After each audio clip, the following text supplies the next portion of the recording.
All right, welcome. Thank you for joining us to celebrate innovative research in international education today. Today's session will feature a presentation by Dr. Krishna Yao, the recipient of the 2022 Teaching, Learning, and Scholarship Knowledge Community's Innovative Research in International Education Award.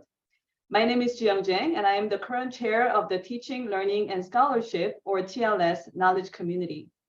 I'm joined by my fellow TLS case member leaders, including Dr. Catherine Puntini, the TLS KC chair-elect, and Dr. Kate Hellman, the coordinator of programs and resources.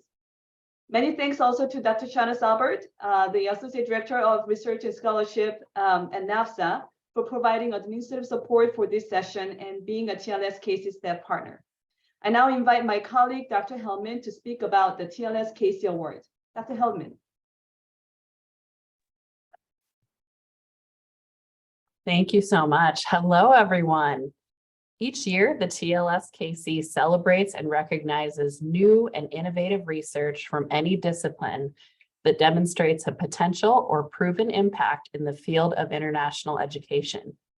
One author's publication in the form of either a book chapter or journal article is selected for recognition from a competitive slate of submissions for the TLS KC Innovative Research in International Education Award.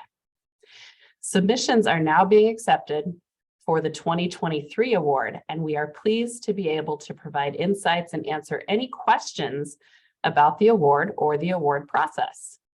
In fact, the TLS KC Award is one of 6 NAFSA Knowledge Community Awards that are currently accepting submissions until February 1st, 2023.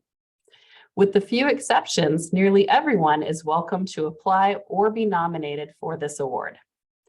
If you've recently published either a journal article or a chapter in an edited volume that is based on a research endeavor, or are familiar with someone else's work that deserves recognition, please submit for the TLS Research Award.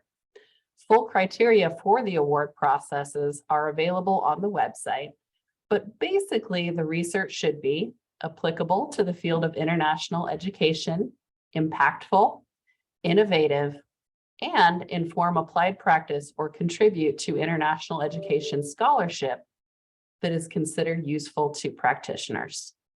Again, submissions for the award and all other open NAFSA awards are open through February 1st, 2023.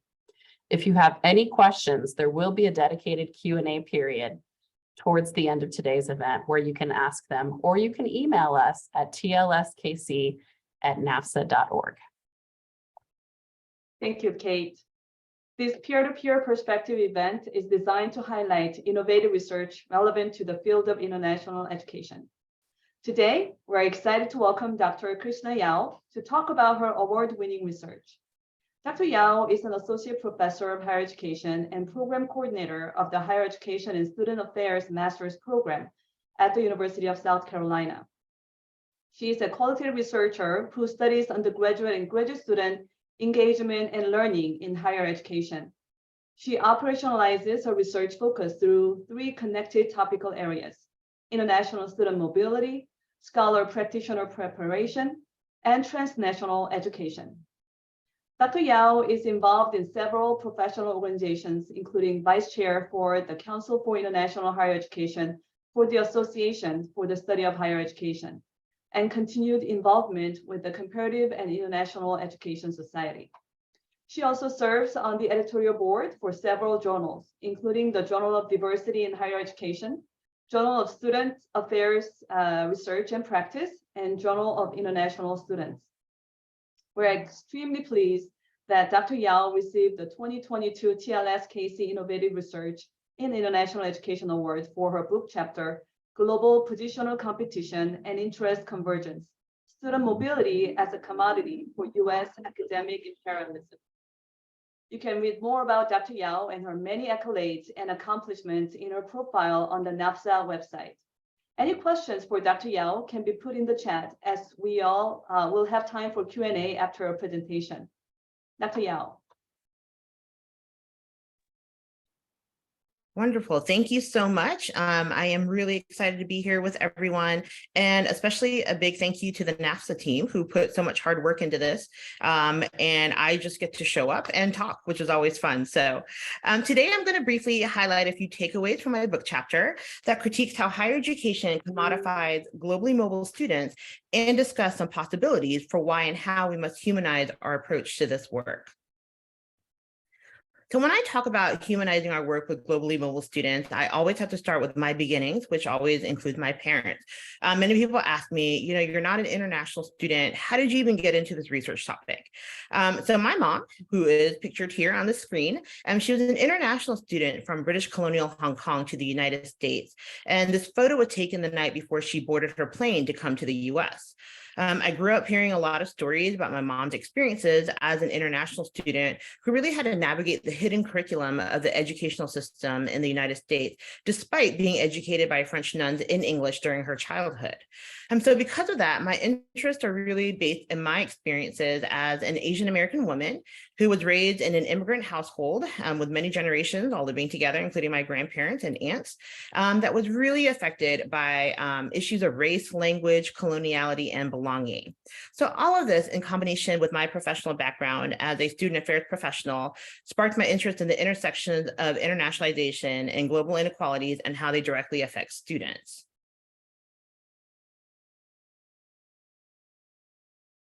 So when we think about internationalization and global inequities, the past few years have been rife with issues. I mean, we all know this. Everybody in this room knows this. So when we take a look specifically at the United States, which is the context for this book chapter, we saw that during the pandemic, many issues arose, including increased anti-Asian sentiments, movements against anti-Blackness, and in support of the Black Lives Matter movement after the murder of George Floyd. The CBIS modification related to international students and online classes, which I say that was the modification heard around the world in July 2020, and just so many issues overall, which have led to perceptions of the US being an inhospitable place that's negatively affected all aspects of student mobility. So as you can see here, for when we're talking about the perception of being inhospitable, it's definitely affected student mobility to the United States. This is the most recent Open Doors report that just came out a few weeks ago. And as you can see from this, the number of international students coming to the United States took a drastic turn several years ago. When it started, probably about 2016, 2017, a lot of people blamed it. They said of the Trump presidential administration effect. We also saw it going downhill a little bit during COVID and everything, but slowly coming back up this year. So even though for many of us who do work in international education, 4% looks like it's not very much, but it's actually a really optimistic outlook right now for us, the fact that the numbers are increasing. So when we look at students studying abroad, you can see that US students studying abroad dropped about 91% in the year 2020, 2021, which absolutely is not surprising with all of the travel restrictions that were in place. Numbers are starting to increase again now that COVID restrictions are lifting globally, but we can still see and feel the reverberations from the pandemic. Most of us in this Zoom are very familiar with the many conversations that have been happening overall about overall student mobility, including all of the challenges and restrictions that we see in the past few years as a result of multiple global issues. And one caveat I want to make as I talk through this, I'm going to use the very broad umbrella term of globally mobile students, and that'll include both international students studying in the US as well as US students who are studying abroad as a way to just have an umbrella common term and everything. So, but I'll try to differentiate between the two with some specifics as I continue to go through this. And so when you think about all of this kind of combined together, oh, sorry, I think is it trying to move the slide? Oh, there we go. So, went too far. You got a little preview. So in all of our discussions, especially within the first year or so within the pandemic, a lot of the conversations really led with the financial fallout. I think everybody in this room, again, is very familiar with that when the pandemic hit, it was a lot of, oh my gosh, what are we going to do? And a lot of concerns, especially about student mobility, right? Concerns about international student enrollment or about the grounding of students going abroad, which we know affects the finances of institutions as well as study abroad providers. So you'll see even on here that NAFSA is not immune to this critique, which comes from a place of a lot of love and respect. And I will also say that likely all of us in the Zoom room are complicit in how we voice this concern, myself included, that a lot of times when I would argue for, we need to better support students, that sometimes I would revert back to some of the economic benefits and everything.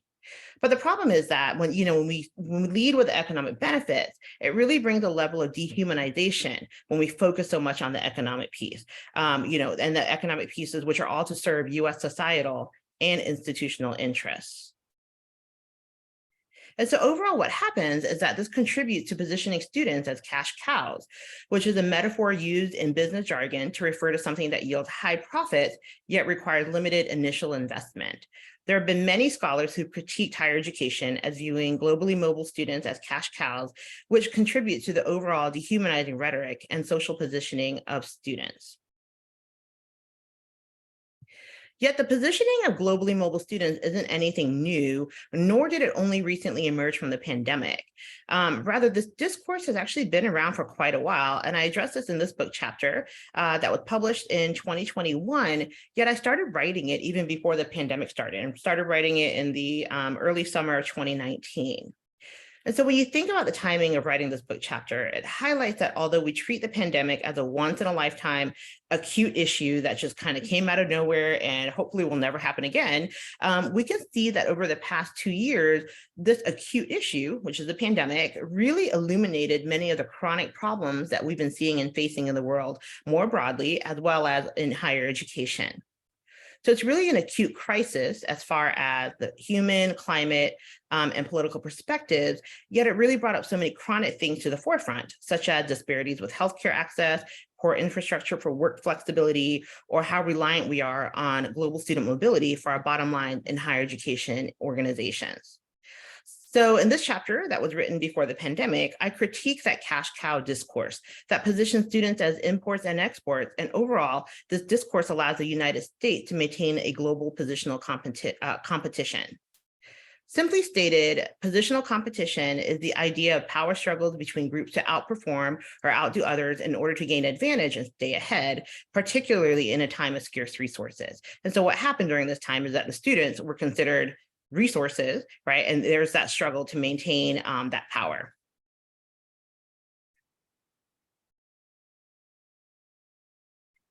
So in doing so, what happens as we create an academic imperialism that's really rooted in academic dependence and interest convergence. Broadly speaking and simply speaking, academic and economic dependency establishes the Western intellectual model as a center or the dominant force within the dependent nation states as peripheral members that rely on the center for goods.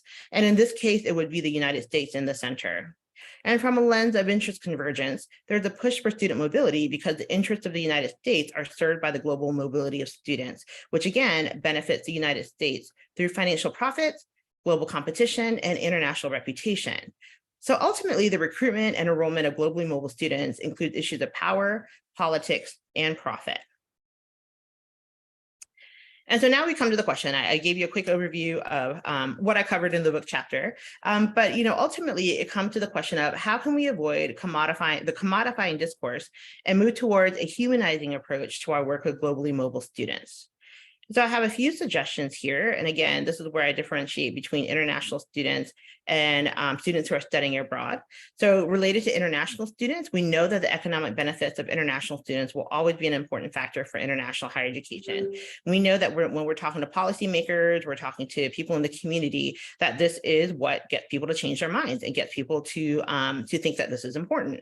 So there's no getting away from that, but we can revise and rethink how we always lead with looking at these student populations just as numbers. And for our students studying abroad, we have to think about for whom these programs are created and who benefits from them. We often have a big push, and we also saw this from the pandemic that, oh no, students are being grounded, they can't travel anywhere, we're losing out on global learning, we're losing out on money, all of that.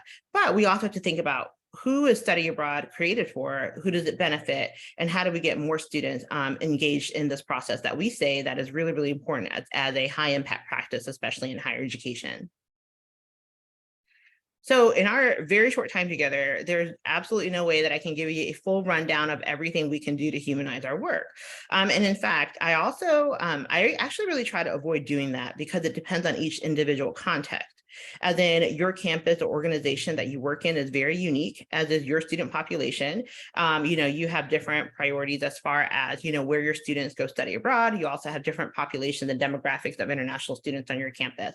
So I really try to avoid giving some one-size-fits-all answers. But I do have a few suggestions based on these 3 interconnected bullet points, which I feature in a new Trends and Insights article, which I think the link might be popped into the chat, and give a few recent examples of how to engage a more humanizing approach. So again, what I'm going to talk to you about are these 3 interconnected bullets, give you examples, and not necessarily as a prescription for how to do things, but examples of how we can take these items into consideration. So the first is to recognize the different needs among globally mobile students. So one way, so again, this is another Open Doors graphic. And one way is to recognize the needs of international students in providing targeted support for the different populations. So even here, you can see that graduate students show the highest percentage of change, right? That is, it actually increased 17%. So a lot of times when we are talking about programs, or we're talking about policies, or even in our conversations about international students on our campuses, we often focus a lot on undergraduate students. And so think about, are you disaggregating based on academic levels? Are you taking into consideration the linguistic and cultural diversity even within the international student population? We know that our largest population often comes from China and from India, but what about students that come from other parts in the world? I also apologize. I'm doing this from home. And of course, the challenges are that people need to mow the lawn right outside of my window at this moment. So hopefully you can hear me. The next example I have is related to students who are studying abroad, is to recognize the different needs that they may have. Right? Are you providing resources that meet the needs of different populations? So here are some examples from diversity abroad. One is about having a physical disability abroad, about being LGBTQ in China, and then also about for Black women, what do you need to know about hair care abroad? And these are actually blog posts that are targeted insights from students who traveled and can share their personal experiences, including how to navigate education abroad with specific identities. So how can you support the needs of your students before they depart? Another example is to acknowledge and identify global racial dynamics. And so as you can see on this graphic from the most recent Open Doors report, these are the top places of origin for international students studying in the United States. So of these, 9 of the 10 countries would be considered non-predominantly white, non-predominantly English speaking, or non-Western countries. So in my research, I often typically refer to these students as international students of color. We know students from different regions have different experiences, such as related to accents and phenotypes. So for example, very rarely do students from the UK or Australia get told that they have a difficult accent to understand, whereas our Chinese students or Indian students, especially those who may be serving as TAs, are constantly being blasted about being difficult to understand in the classroom and everything. And so how do you address how these students may be re-racialized or racialized even when coming to the United States? And this is especially salient for those who come from very homogenous countries and I need to navigate the racialized socio-historical foundations of this country. You can also see the percentages of student demographics for those who study abroad. And we can see that the percentage of underrepresented students participating has increased over the 10 years. So it increased 10%, which is great and amazing. But yet, despite the support for increasing studying abroad, there's little discussion among higher education stakeholders on how to really deconstruct current study abroad practices to better support underrepresented students, especially those who may have to navigate difficult geopolitical dynamics in their host location. So overall, how can study abroad be more accessible to all students, including minoritized students who may experience racism and discrimination while traveling abroad? And addressing these nuances related to study abroad may move towards humanizing our students rather than being viewed as exports to spread US academic imperialism. And the final suggestion for today is to pay attention to global politics that are affecting student mobility. So we can see that students travel to a variety of locations around the world, with Europe being the most popular, which has been trending for quite a bit now. Yet geopolitics are constantly changing, and there are currently many instances of civil unrest happening in multiple countries around the world. So how can we better prepare our students to engage with and in their host country, particularly related to current issues? For example, clearly communicating legal policies and rules that may either allow or prohibit them from participating in protests, or if they're allowed to engage in other political activities that may lead to arrest. Having these conversations before the departure. A possible suggestion would also be to carefully tailor pre-departure meetings and information in ways that are very country specific and specific to the individuals who are in that room, with attention paid to current politics and policies as a way to address any upcoming challenges and opportunities. Geopolitics change and unrest are nothing new, and we've seen a lot of it in more recent years. Some may be from natural disasters, such as hurricanes, typhoons. Others might be from political tensions, as we can see from some of the pictures. I even have a picture of the World Cup that's going on right now with so many rivalries. But all of these events affect not only students who go abroad, but also international students who are in the United States as they worry about things that are happening at home. So how are we paying attention to global current events and supporting all of our students, especially those who have to worry about their home countries and families and friends? I think a lot about our students who are from Ukraine, right? Worrying about their family and friends back home, about students who maybe were from the Bahamas who are worried about hurricanes that are coming through and everything. So we really have to think about them as more than just students on our campus, but really recognizing that they're very globally connected, and that can affect how they are in the classroom or their ability to concentrate on the work that they're doing and everything. So ultimately, in this chapter, I acknowledge that globally mobile students bring so many benefits to their institutions and to their communities. There's no question about that.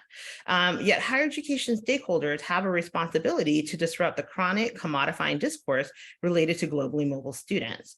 Therefore, it is essential that we approach our work from a more humanizing perspective and remember that all students deserve to be treated as human beings in our policies, practice, and in our discourse. So what I'm going to end with, so we can get on to our discussion, I'll end with a few questions that I encourage all of us to think about as we move forward. Like I said before, I don't like to prescribe things to do just because you have very unique context, unique student populations, but rather it's really up to you to think about it and ask these questions within your own institutional organizational context. Think about how can you talk about globally more students in a more humanizing way, right? And calling each other out when we're in our meetings and being able to have conversations about that. How do we avoid essentializing globally mobile students into one homogeneous group, which, to be transparent, is something that I completely did in this presentation, but it's something that I'm trying to work towards and something that I think we all need to work towards and everything. And also, what kind of practices, right? Like, what are the larger structures, systems, values, and histories that our internationalization practices are embedded within? Right? Everything that we do is all rooted in our socio-historical foundation. It's very much rooted in the organizational structures of our university and the priorities and everything. So we really have to think about how does internationalization fit within that, and how does that either contribute to that or fight against that and everything. But overall, what I love for your takeaway is that it's imperative that we approach our work from a more humanizing perspective. Again, students deserve to be treated as human beings in our policy, practice, and discourse. And we just need to be more humanizing in our approach. So thank you all for bearing with me, especially with the lawn mowing that was happening outside my window, and excited to get into a discussion with everyone. Thank you, Dr. Yao. We did not hear any lawn mowing. We were so immersed with your talk, and thank you for sharing your research. It was super rich, relevant, and thought-provoking. For all the attendees, we're reviewing the questions submitted, so please post your questions in the chat. Dr. Catherine Puntini, the TLS-KC chair-elect, will be moderating the question Q&A shortly. To start the Q&A, Kate and I are going to have a couple of questions before we switch to questions from the audience. So my question to you, Dr. Yao, is that your chapter is both reflective and theoretical. Can you talk about how it applies to various practitioners in the field of international education, such as international education leadership, you will often call it senior international officers, or international student and scholar services? Obviously, it has a very close connections there, teaching, learning, and scholarship, or international enrollment management, or education abroad.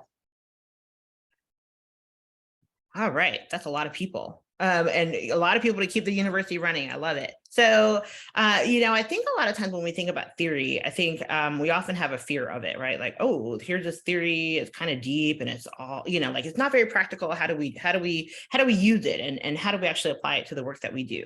I mean, one thing to remember though, is theory is really all it is just a framework, a framing of some kind of a phenomenon. That's all it is. Like, there's nothing scary about it. It's literally a lens or a way to examine something that's going on. And I think the importance of using theory is that we need to be able to step back and really take a look at our current practices and policies and really see, are they working, and who are they working for, and who are they including or are they excluding? In my opinion, I think the use of theory is kind of like, for those of you who might wear glasses or contact lenses like I do, like I know that when I put my contacts on, I see the world very differently. Even when I take my contacts out and I put on my glasses, it's still a different way of looking at the world, right? Because contacts fit your eyes a little bit differently and stuff. And so really for me, using theory, using philosophies, or I usually call it a little bit more about perspectives of our lenses, I think it's important that we're kind of changing them periodically, right? That, we have to rethink what we do and how we do it. There's a really, really important connection between theory and practice because they inform each other. And to me, the most effective change happens when there's a feedback loop of constant conversation and application between the theory and the practice piece and everything. And so this is where I think, for people who work in international education, is to think about what lens are we coming to this work with, right? Or can we change our glasses, and can we change the way that we're looking at this? Especially during right now when I would say that we're in a time of a lot of change in higher education. Like, this is the moment where we can really think about how do we do things differently. Thank you so much, Dr. Yeah, that is fascinating. On a slightly different but related topic, how do we prepare scholar practitioners in international education and arm them with data to have conversations about global mobility? Yeah, this is always, it's never easy to do, right? And again, like what I said before, it is very context specific, whether depending on the region you're in, the country you're in, your institution, and your student population and everything. I think more broadly, there just needs to be some more connections between research and practice. I think we often operate in very big silos. I think TLS is a great example of how all of this kind of works together, right? That collaborative piece and everything like that. I know for me, as a faculty member, last year I taught a class on global higher education. I reached out to my colleagues around campus who do education abroad and who work in the International Students and Scholars Office. And I asked them to be clients for my class. And so I gave my students, so I said, come in, tell them what are these big issues, what's going on, and my students are going to sit and try to give you some suggestions and some feedback and everything. And so they worked on it all semester long, and actually their suggestions not only did they give it to the Education Abroad Office and the International Students and Scholars Office, they also gave it to our University Office of Diversity, Equity, and Inclusion as a way to kind of bridge those silos again, right? We often see international offices, DEI offices are kind of separate, and we never talk about how they merge together. And actually a university program came out of that, where it was about working with international students, and it came out of the DEI office, which was great. So I think those kind of collaborations are amazing. So whether as a faculty member, you want your students to work on a project, go out and invite your colleagues around campus to come in as clients, right, for that practical application piece. Or also if you work around campus and you're like, man, we have this really big issue, or we have this assessment project, we've got this challenge that we're trying to work through, I think presenting that maybe to graduate students or other students on campus and say, hey, we've got this problem, can you help us work through this? Especially for class credit, everybody loves to be able to apply, again, that theory and research applied to practice piece. But in this case also, you get some real life solutions to some real life problems and everything. Again, I mentioned that there's a lot of stuff going on and everything right now, is that we really have to revisit also, how are these offices functioning, right? The different international education offices. We're in a great recession. I'm working on a research project right now with my colleague, Dr. Crystal George Mwangi, who was a winner, I think 2 years ago, maybe 3 years ago. And we're working on a project where we're interviewing international educators to get a sense of, how has the pandemic affected them? And it's affected them pretty badly for a lot of them. I think the best word I can use is that there was a lot of trauma with that. And in this sense, this is where I would say, especially senior international officers, provosts, presidents, whomever, people in leadership, y'all got to talk to your people, your staff. And this is where I think also that qualitative data comes in, right? Is also like, what's happening? What support do you need? How can we better support you as somebody who we want to also support our students and everything? So I think even beyond using just that quantitative data of looking at who are our students, what do they bring, who are they, that qualitative piece about the experience, and especially expanding that into getting the experiences of our staff members is really, really critical right now. Thank you so much for that insightful answer about bridging those items and especially in the context that you did. What strategies can international education professionals make use of when challenging power dynamics present themselves in internationalization activities? Yeah, so one, power dynamics will always present themselves in internationalization activities, right? I think the power, profit, priorities is always what we're focused on in higher education and no matter what activities we're doing. And the first thing I think is that one, we need to acknowledge that. I think we often walk through, go through higher ed and think like, oh, this is a big equalizer. And this is where everybody has equal opportunity. Then you can pull yourself up by the bootstraps and everything. But we know that's also not necessarily true for everyone. And so one is to kind of acknowledge that there are power dynamics in every single thing that we do. And so we have to talk about that and discuss that, in our meetings or when we're planning programs, we're trying to do interventions and everything. I also think for professionals that we often think that the only way to make change is to do something grandiose, right? That it needs to be some kind of a big action. And I would actually say that small steps can actually make an even bigger impact than some of these big interventions that we try to do. So it could be as small as even, making the decision and making the choice of, maybe in a department meeting, let's talk about, terminology that we use. What does it mean? How do we use it? Right? Is this the appropriate terminology that we're using? Especially when we have to take into consideration those who may not be at the forefront of these conversations. It can also be as small as conversations with individual students. I have a lot of graduate students. They're actually only graduate students in my academic program. And a lot of the ones who are interested in academic and international education is usually because they studied abroad or they're current international students. And what they say is that often that there's an international educator who's very impactful to them and really motivated them to do this work because they inspired them and they motivated them. And they were like, oh, okay, they are the ones who talked to me about the importance of doing this work. They're the ones who talk to me about the importance of doing this work with a lens of equity, right, and inclusion in the way that I approach this and everything too. So I would encourage everybody, yes, we can think of some big programs or events or things like that to make a difference. But I would say, pay attention to those really tiny little moments, right? Those little micro moments that often mean a lot more than trying to do large scale events.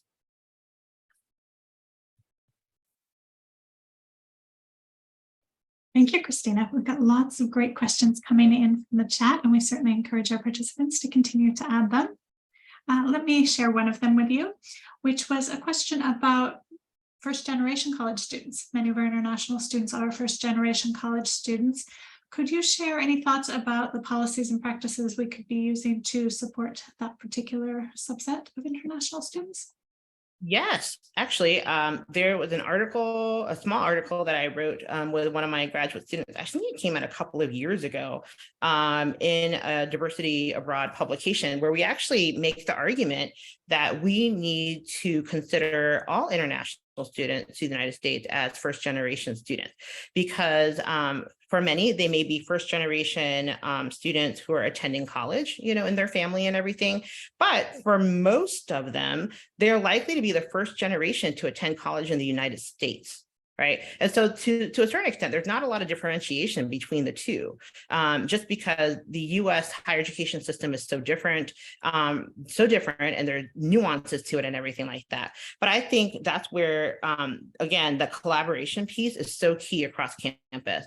Most campuses that I know, actually, I would argue that almost every campus, they have a lot of first gen student initiatives. They're doing so many things related to that, right? Because again, even like what I talked about early on about my mom is that the difficulties are navigating that hidden curriculum. And so when we think about first generation student programming, it's really to unveil that hidden curriculum, right? Like things like, how do I know when I register for classes? How do I register for classes? Yes, I can know technically how to do it, but what are some of the nuances there to that and everything, right? Or what does it mean that there's office hours with faculty and everything like that too?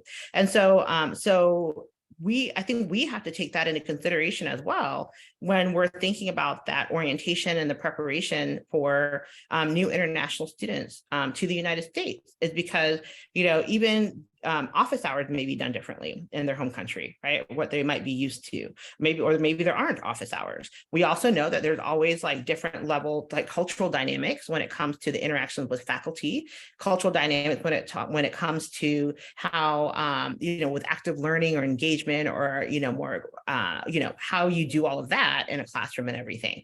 And so to me, I think that interventions or programs or initiatives for first generation students are 100% what new international students also need, because again, many of them are first generation international students in the United States. And so I would recommend really collaborating with initiatives from, if there's a committee or if there's an office at your institution, collaborating with them, but also reading up on, what are some of these initiatives that are working, right, for first gen students, and also asking the students who are coming or who've been here, what do y'all need, right? Asking students who've been here for a year or two, what was helpful, what would be helpful, and also more importantly, can we count on you to be peer leaders for our new incoming students? Because we also know peer-to-peer education is also often the most effective way of helping students with transitions and everything also. Thank you. Lots of really helpful ideas. We have another question focused on the classroom and how we include international student perspectives into the classroom, and thinking about it through that lens of humanizing. Is it more humanizing to encourage them to bring those diverse perspectives, or more humanizing to treat them like any other student and not single them out by calling on them? How does your research and your thinking on this affect how we engage with international students in the classroom? Yeah, I think that's a very complex question with no one correct answer. I'll start with saying that, because exactly what you said is it more humanizing to say, hey, I want you to share what it's like to be a student from China versus not singling somebody out and everything, right? I think rather than focusing on what do we want our students to do, or the international, students to do, specifically to this question, is to rethink it to where, as the instructor, how do I want to set up this learning environment in my classroom? So, if I know that not every student might be comfortable raising their hand or just, challenging maybe even what I say as a professor and stuff, how do I make sure that I build in those moments where maybe there can be more small group work? Right. So there might be a more smaller group where they're having these conversations about topics or about class content and everything, where it's up to the students what they disclose or what they share, how they apply their learning and everything. Right. Or what are ways that I can think about if I'm teaching some kind of a concept, right? Some kind of an idea or a concept. How do I allow for all students to think about how they can relate that to their previous learning and their previous experiences? We know that the best learning comes from scaffolding on personal experiences. So give that opportunity to all the students in your class, whether it's, having them do like a reflective 1-minute paper, or, doing like that think, pair, share moment and everything like that too. So for me, it's not so much about how do I make students do blank. It's more about me as the instructor. How do I step back and think about how do I construct an environment where multiple students and students from every background feel like they have the opportunity and the safety and the comfort to be able to step in as much as they want, right? Because it's one of those things, that saying like, you can lead a horse to water and you can't force them to drink. That's exactly the thing. I never want to force anybody to drink. It's more like the water's here. You come in and you engage the way that you want to and the way that you feel comfortable doing. And that's also for me as the instructor, think about what are my practices as far as how I evaluate students, how I grade students, what I consider participation, right? Maybe that's also when we think about participation in the first class, and something that I do in most of my classes is let's determine as a class what participation is in this class.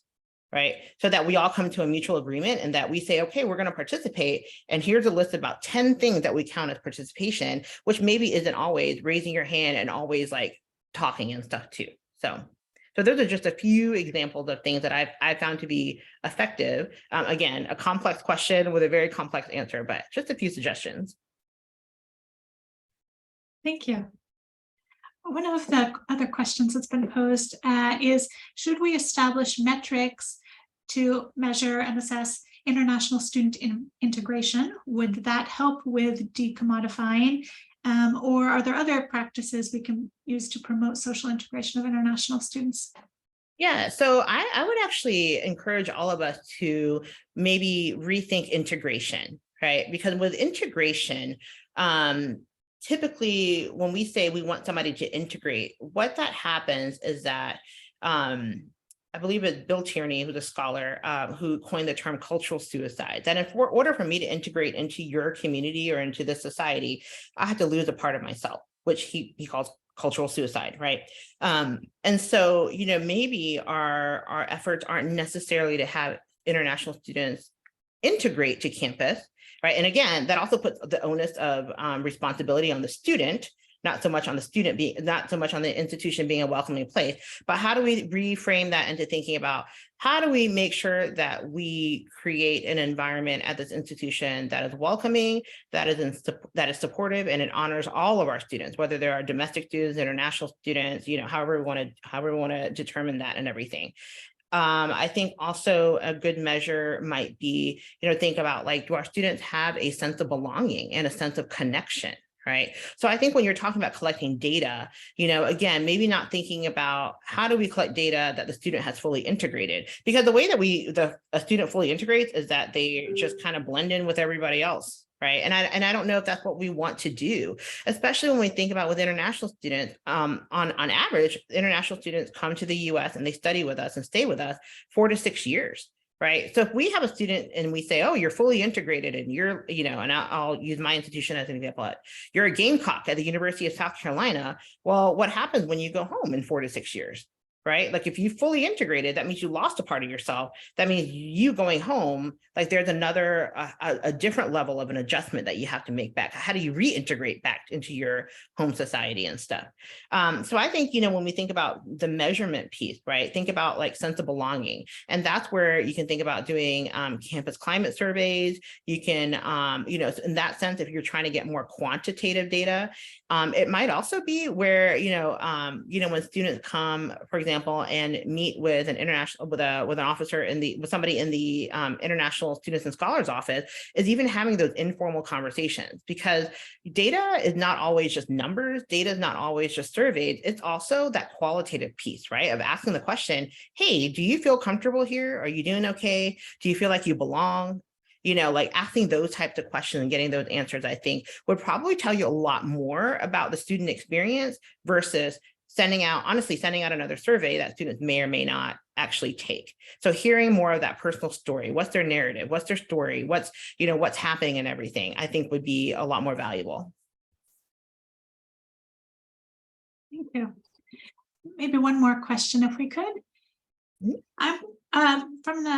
From the chat, one of our guests is asking, what countries and educational systems outside the US can we look to and learn from? Are there others that are practicing innovative ways to be more humanizing and support globally mobile students? And are there particular studies, journal articles, or books that you recommend? Yeah, so I am a scholar situated in the United States. This book chapter is very much rooted in the US, right? Because again, I think the work that we do in international education is very much rooted in, you know, our socio-historical foundation of what drives us and pushes us and all of that. With that being said, I mean, I think we do a lot of things well in the United States, but I do think there's a lot that we can learn from other countries and everything, right? One country that comes to mind that I believe and I feel like has done a pretty good job, actually a couple of countries, would be maybe Australia and New Zealand. I think Australia was kind of at the forefront of really rethinking rethinking the rights of international students.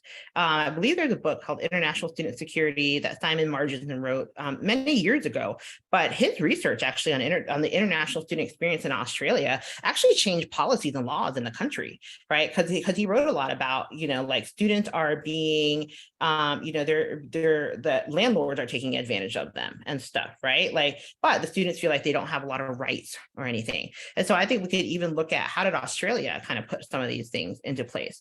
I think also from what I've seen, Australia, probably more so New Zealand, I think New Zealand has done a good job of thinking, not necessarily just thinking about international education or international students, but also really bridging the that connection between colonizations like indigenous education, right, with international education.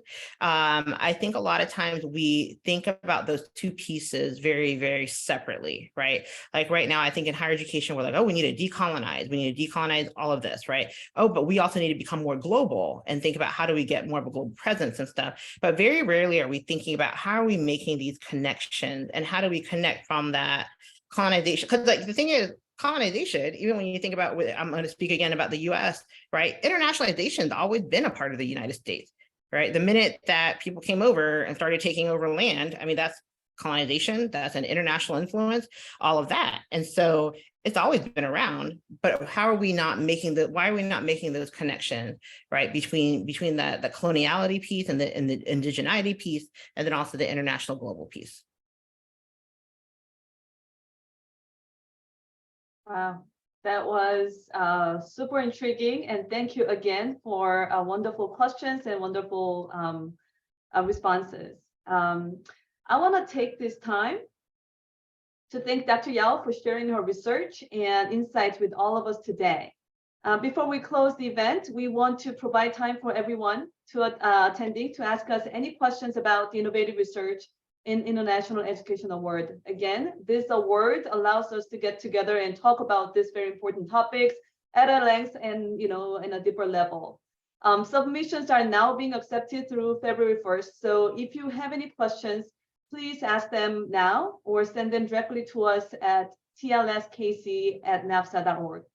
We have some questions received during registration, and I'd like to invite Dr. Yao or Dr. Shana Sabert or any other TLS leadership members to share your thoughts. I'm gonna just ask one question at a time, and I'll invite questions from the presenters, leadership team, but also from the audience as well.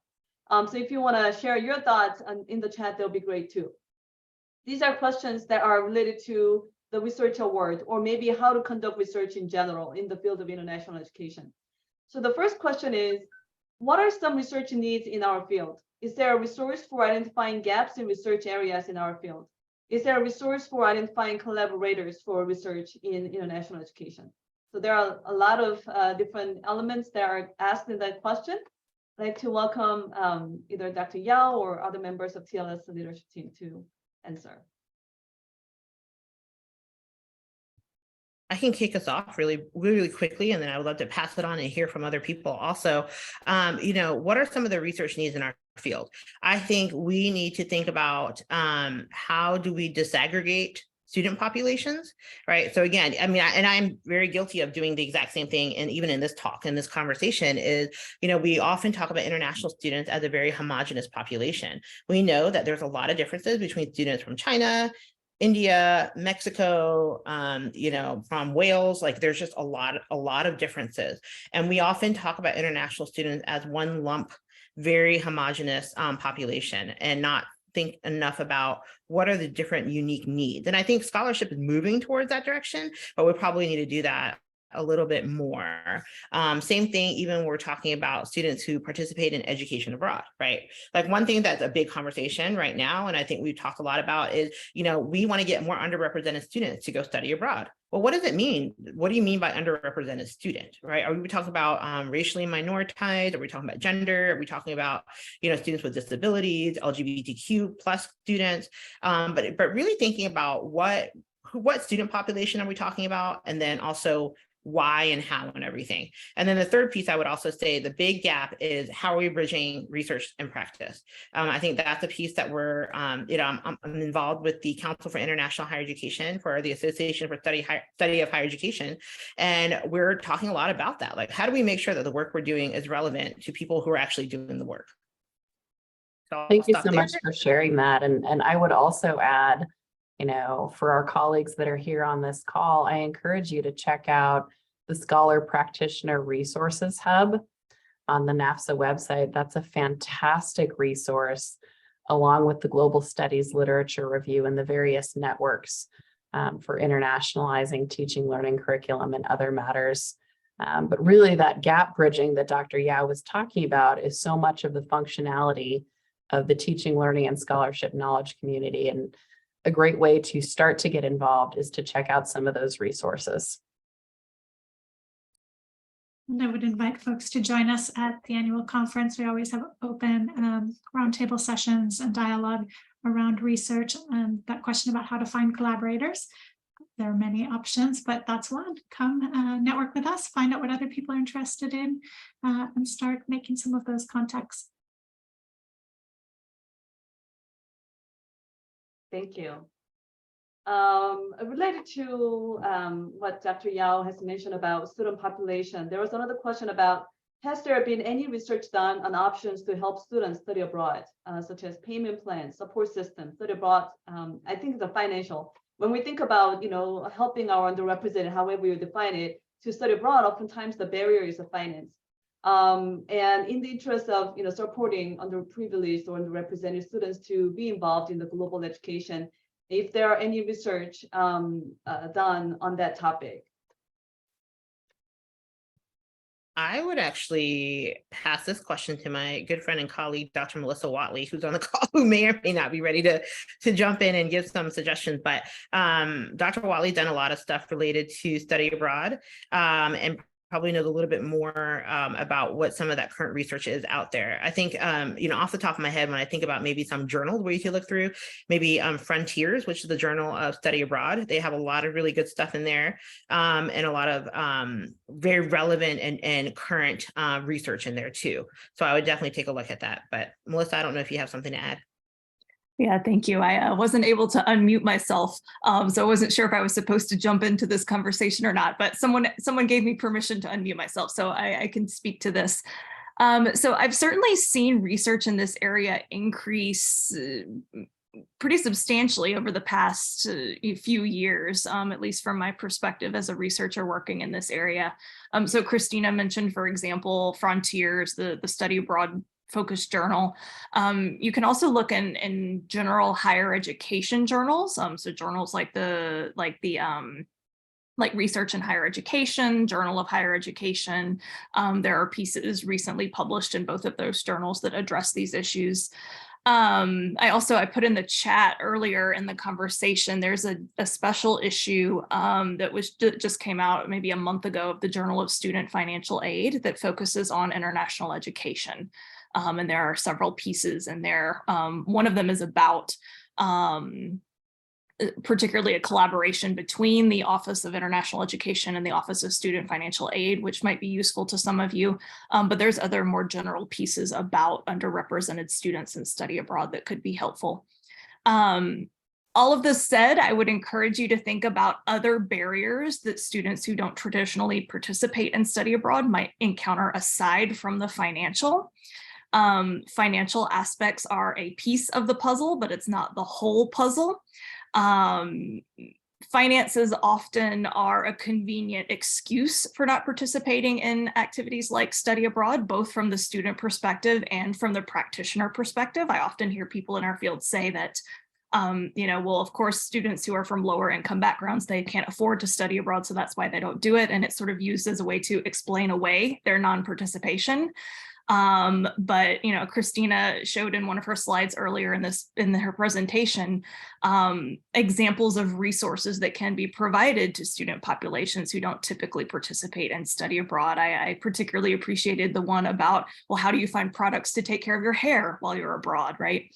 So there's other ways that practitioners can help students address those sorts of hurdles that they may encounter when they think about going abroad.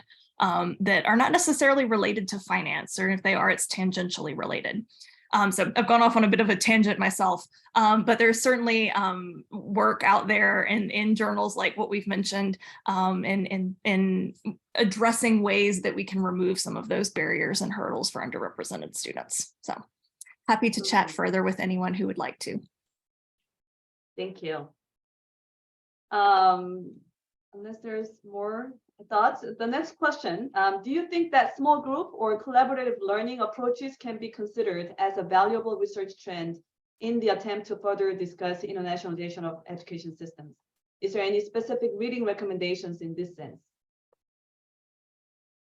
I think that's would be an amazing topic to study. I think it's probably relatively understudied at this point, particularly in the United States. I know that I think there's been a little bit more work done, probably internationally, like thinking about teaching and learning practices and everything. But I think that would be really important, right? Because we also, I think we make the assumption that active learning, it benefits everybody, but perhaps it doesn't, or perhaps it benefits certain people, or it may be reconsideration about how to construct active learning practices. So I think it'd be great. I'd love to read and cite you, whomever asked that question. So. Awesome. I understand that we only have 5 minutes. I have one more question and then we'll move to the final. So some questions related to NAFSA, and I think we have mentioned about how to involve with NAFSA related research or research side of NAFSA. I'm very interested in getting involved in research being done through NAFSA. How would you suggest that a novice researcher such as me would get started?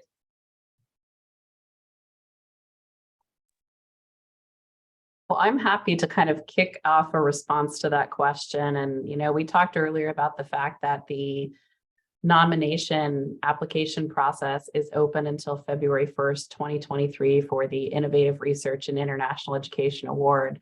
A great way to get involved is also to sign up to be a reviewer for that award.